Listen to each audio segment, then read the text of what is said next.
Another hour has gone by. Time flies.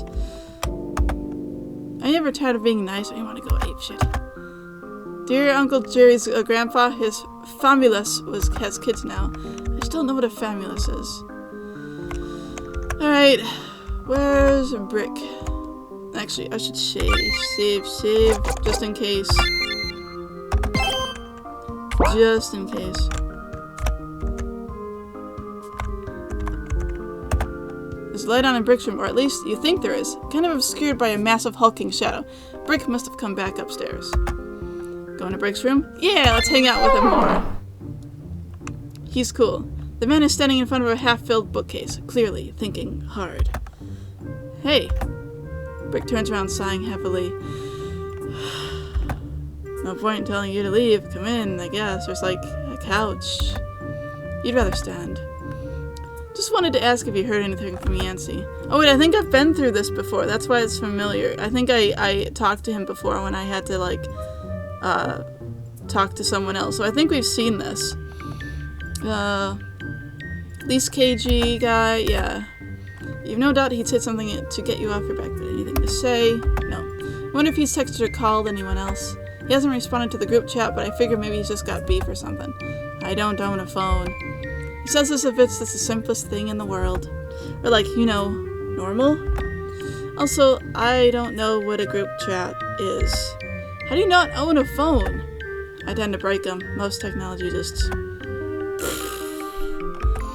kaput. Zane doesn't let me touch her stuff.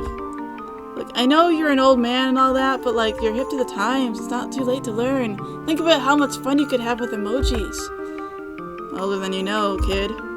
Brett likes to joke that the guy's really light on his feet for his age, and you've seen him throw down at parties, so that makes sense. How old are you, actually? Brick thinks for a minute. 69. Nice. Okay, I sort of asked for that one. I was kidding. But nah, in reality, I did my math wrong. I'm 62. I think. He's figured the whole deadpan sort of thing. The whole jokingly serious sort of gag. Nice one, old man. Brick shrugs. Call it 35 if it makes you feel better. You don't look it. But I was serious, man. How can you not have a phone? It's like they make that shit easy to learn these days. There's tutorials online and everything. The internet physically does not agree with me. I am not joking when I say I break everything I touch. If you don't believe me, let me see your phone. You've fallen for that one before. Your little brother got you too. Took it and threw it right in the public swimming pool. He'll just crush it with his bare hands as a sign of dominance.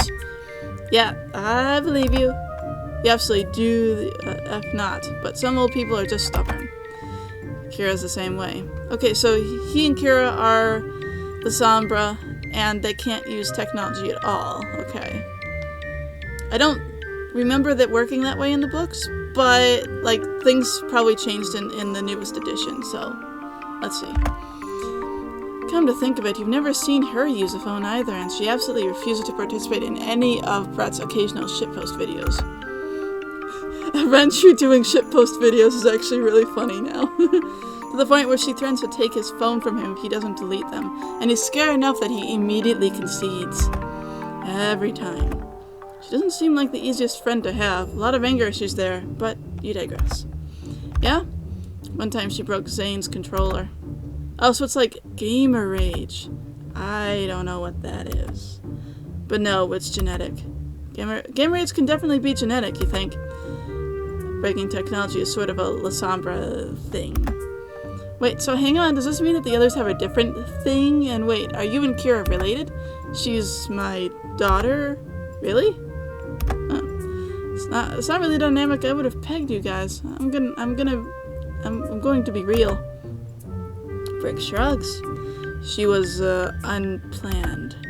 The way he says it suggests there was a lot more to the story than that. Maybe she was adopted, maybe he took her under his wing when her family was brutally murdered in a mob-related incident.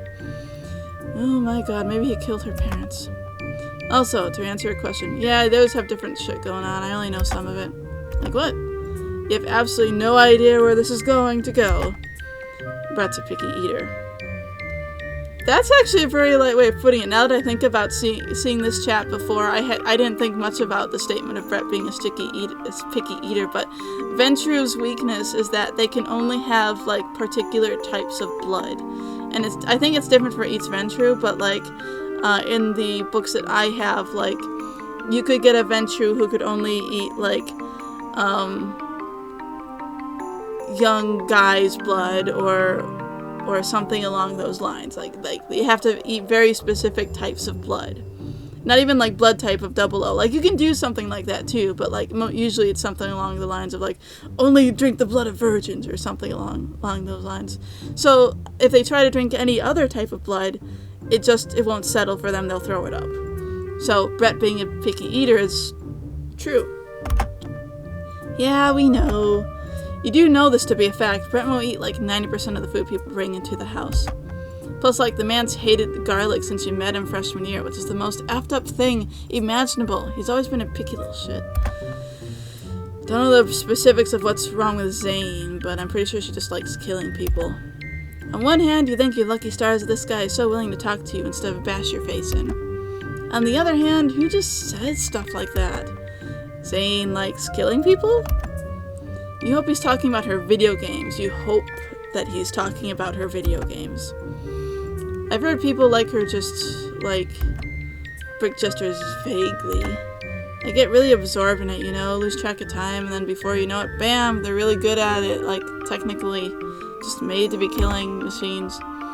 There's enough plausible deniability there that you're going to choose to believe that he's talking about her elo hell from the perspective of a guy who hasn't touched a video game in at least a decade. He's got to be just awkwardly repeating what he overhears. Enough weird in all that you're forced to account for the darker possibility that he's just straight serious. What about, like, Jules? What do you mean, what about Jules? What's her thing? Brick just stares at you for a moment, pretty much dumbfounded, then something clicks internally, because he tilts his head and gives you this... It's weird, you'd almost describe it a look as sympathetic. She's unlucky, almost terminally, probably will be someday. I don't know what Vampire Clan is considered unlucky. I don't know. I'm trying to think, maybe... I know... Maybe Revnas? Maybe? I don't know too much about them, but it could be them. It's not Malkavian, because Brick would have been just like, oh, she's Malkavian. But no. Not Gangrel, because their whole thing is different. Ravnos? That's the only one I can think of, and I don't even know if that's entirely true or not. Or, depending on who you ask, very lucky. It's not a lot of difference. Kind of like you. That's pretty ominous, but also, if he was trying to be threatening right now, you'd already be a smear on the floor. What do you mean? Brick sighs. You're just a guy. Well, yeah, duh. You are 100% USDA certified sweet man beef. Duh. No, I mean, like, you're a guy, your friend isn't texting you back, which sucks, but you're stuck with us assholes, which sucks a lot more. Listen, I'm not going to apologize for being who I am, but I am sorry that you feel like you've got to look for Andy or whatever, and I know you're trying to figure out whose fault it is. I've seen what happens down that road before. I know how it goes. So you know something. Also, his name is Yancey. I don't care. Point is, your whole detective asshole act. First time Brick's expression is completely inscrutable and deeply sincere. I've dealt with it before. With the frequency of suspicious responses the man gives, you are completely unsurprised. How'd that go for you?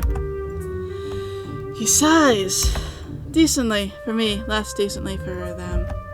What happened? I effed up. Brick's tone of voice is oddly nostalgic. It's not quite all the way regretful per se, but he's clearly done a lot of thinking about this. He says it like a complete explanation, like there is a story of immense significance behind it that he's never going to give you. Anyway, my point is that I don't intend to let things ever go that badly again. I don't like not getting to make choices. There's a nerve there, you think, but if you would want to touch it, if you even knew how. So you let him finish. Besides, it's not like I've got a third chance at this.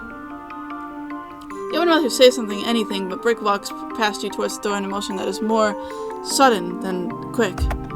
He stops just before the door as if he suddenly remembered something. You're going to have to leave. Is that some kind of threat, man? No, I could give less of an F, but I'm going out, so you need to get out of my room because I need to lock the door. I don't want Zane cutting pages out of my books to get back at me for the phone charger I broke earlier. The logic is more sound than anything else you've heard tonight. You both leave. Technically, that was Yancey's phone charger, because we've already seen that ending. Holy shit, midnight already. You wonder if you made any actual progress in your investigation. Alright, really learned a whole lot about a lot of things, but basically nothing about where Yancey might be. I wonder if Brick is gone now, because I think each of these people is gone for like 1 hour during the night. So, Brick might actually be gone now, but I'm gonna look around. Okay, so this is Jules' room. People are talking. I don't think Brick is in right now. I think he's actually gone. So I'm gonna listen to this. So you have to worry about everyone knowing about that now, too, on top of everything else. Okay, that's Kira. Oddly enough, she sounds more upset than angry. Someone else helps out a muffled sigh. Jules seems like she's more pissed off than Kira for the moment, but doesn't voice this sentiment any further. You know, the worst part about it might be that it could have been so much worse, not that there isn't time for it to get worse, you know. We have all the time in the world, but still. For a moment there's this silence, the faint sound of quiet breathing. She's definitely still mad. Kira, as always when she's not talking, is eerily quiet. This is also vague. It could be about Yancey. Offering him would certainly create a bad situation, one they'd want to keep top secret at any cost. You have to keep eavesdropping, just to be sure. You're thinking about something else, I can tell. It's Kira's turn to sigh. Mostly just like, do you ever wonder whether this is worth it? Like any of it. Is it worth it? Was it ever? Yeah. Jules sounds resigned now. There's a vague sense of exhaustion to her voice, but it's not, you think, targeted at Kira. When she speaks again, she does so with a heavy dose of care in her words. I thought it would be fun. Kira snorts. No, I mean, like, not fun, but after the beginning I thought it would be more fun than this. Kira does not respond. Okay, sure, bad joke, but yeah. Tally wasn't kidding when he said it would be like a meat grinder. Tally, the name sounds familiar, but I can't quite put a finger on it. But if he gave them a warning about the challenges of the life they lead or whatever, he has to have something to do with this entire sketchy operation. Tally said that? My talk was a little different. Ah, so she knows him too. Still, she sounds surprised, maybe a little angry. You wonder what the deal is there. Tally informed me of that. I mean, he basically threw us in the deep end. I like Brick. I know. Now that sounds exasperated, but us seems to imply they entered into all this mob shit together. So maybe Kira wasn't in the life before all this? Hard to tell. Through a doorway, though. It's just impossible to figure out what's going down in his head most of the time. I know he's way older than us, but he's younger than some of the insane politicians we have to deal with, so it seems like he's in a similar place with all of that, too, but it means we don't get any advice from him. There's confused fondness in Jules' voice, like she's full of understanding but can't quite parse out why she feels that way. I guess it just kind of feels like all we can do is try not to drown in it. Yeah. Her voice sounds defeated, but she definitely agrees. She's just not happy about it. Not that Kira is ever happy about anything. I'm sorry. That throws you for a loop. Is Jules responsible for this somehow?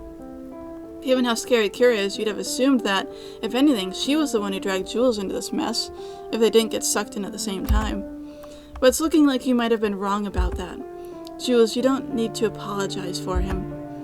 But I never really did, though, did I? Now you're getting into the deep shit. Kira will probably disembowel you if she hears you eavesdropping shit. Is this going to stop you, though? Yeah, no, it won't. What do you mean?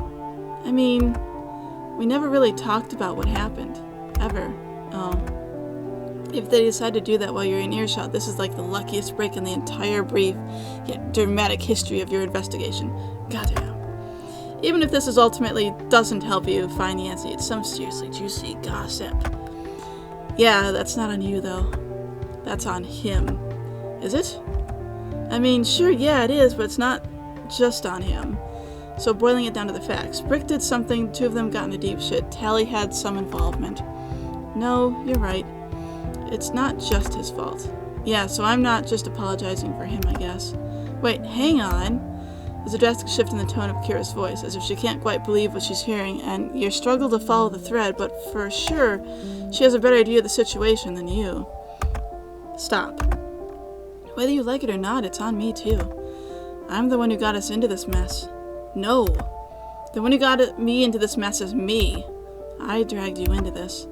We don't need to play the whole whose fault is it game, okay, Jules? Interesting. Just like, look, we both know it's Brick's fault. We both know that you and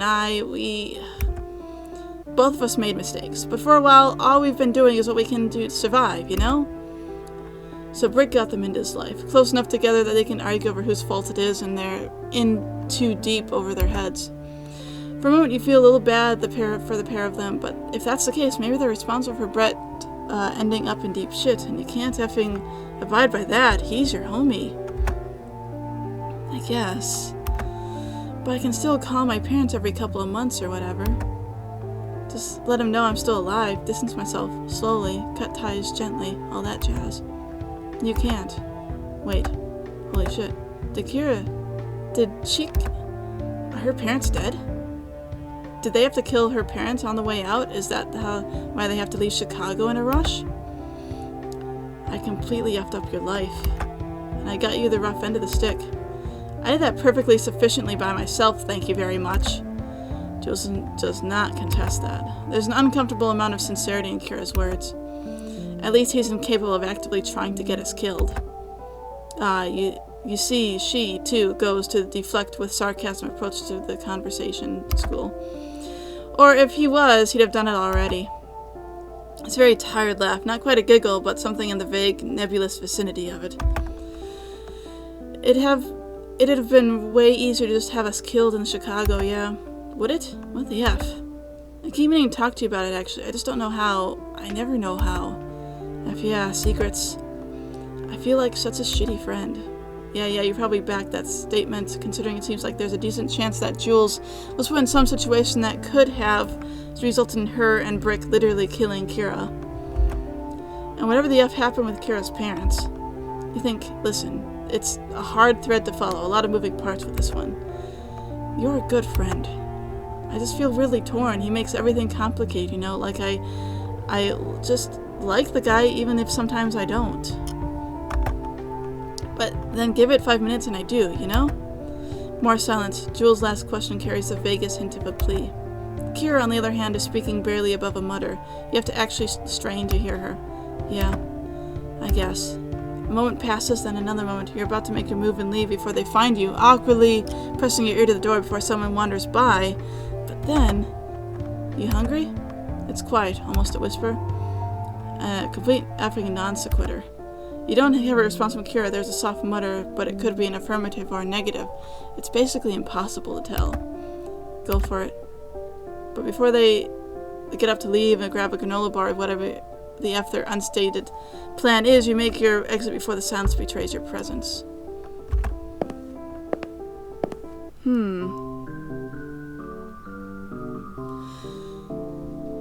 So, Brick said that Jules was really unlucky or really lucky. She's like you, and you're just a guy. Is Jules a thin blood? That's possible. She might be a thin blood, because that to vampires that basically makes her like slightly stronger than a human. Possibly. And my guess is that what Kira and Jules were doing when we left is Jules let Kira feed on her blood. That would be my guess, to be honest. Okay, where's Brick? Yeah, we gotta find Brick. Brick! Where are ya? That's not Brick. Is he back in his room? Brick! I need to annoy you further so that you kill me. Brick's door is shut tight, but if you strain, you can hear faint voices, indistinguishable from this distance. Oh, so Brick is probably here. Sounds like they're coming from the end of the hall. Oh, here? Okay. Alright, so what's going on here? It's Brick and Kira, right? Oh, we're gonna be murdered by Brick and Kira. Okay, cool. Hear two muffled voices from behind Kira's door. Sounds like it could be Brick and Kira. Staying listening? Yeah, we're gonna get killed by two Lasombra. These two seem like an unlikely pair, and from the tone of their voices, this is some serious shit. You just have to know. Maybe then one of them got Yancey. Maybe they both did. You stand still, almost holding your breath, and do your best to pick up the hushed conversation from behind the threshold. It doesn't sound like an argument, though. Being followed like when you go out? I don't think so. Well, that's kind of something we should know for sure. Remember last time we didn't notice? Mention of it last time does not bode well for Yancey. That's not good at all, and right now you have a sinking suspicion that this is going to involve you somehow. They only shot me once. Only once? You wonder if this is the same party situation Brick told you about before, like a different time. You make a mental side note also to try and figure out how this mafia has such goddamn doctors if you live through this. Besides, I beat him to a pulp right after. This is a familiar story to you, but then again, he's so nonchalant about it. It could be a regular effing occurrence or something. So you're not concerned this time around at all? You're really going to say that to my face after what you did? In the silence that follows, you imagine Brick's enormous shoulders shrugging. Thinking harder on the bullet wound, you know you heard somewhere that the mob doesn't really deal in drugs. But if things really went down the way these two claim, and they have no reason to lie, when it's just them, Brick was probably on enough coke to kill a horse. You know how hard it would be to find their stash. You could, throw the biggest party with that. You don't think Grundy's little note was worth worrying about? Grundy, like Ned Grundy? Why does that name sound familiar? Tally's sense of humor is effing weird. Wait, that's the guy Kira and Jules were just talking about. The guy who gave them the talk. Come to think of it. That name's finally starting to ring a bell. The juggalo-looking guy that Yancey insisted was here a few weeks back. The one who's totally a mobster. You're pretty sure he mentioned some of them called him both. Both names are weird, but this guy sounds important. If all three of them are not scared, in Brick's case, somewhat deferent to the guy. Brick says nothing. Eventually you hear Kira sigh. This is probably about that guy you got. Your heart skips a beat. Your gut tells you exactly what this means. Brick has killed, no doubt about it. Probably definitely more than once. You doubt they're talking about Yancey right now. This seems like some deep shit with mafia politics or whatever, but that doesn't mean he didn't get Yancey. Yancey's fit and all, but he'd stand no effing chance against Brick. You think they're that mad about the sheriff? Oh, the sheriff! So a sheriff is a particular job that a vampire can have in the Camarilla.